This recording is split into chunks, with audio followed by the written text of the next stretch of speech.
Type image to text. Click on the first link.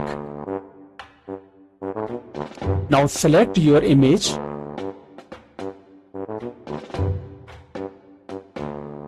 Click on Convert button. Converting into text. Now it is converted. The text is ready. You can copy it by pressing Ctrl C or click on Copy button.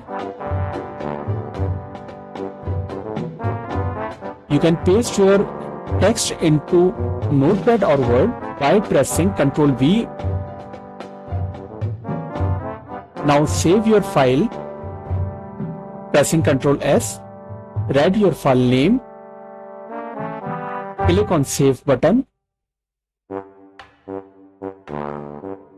It is done now.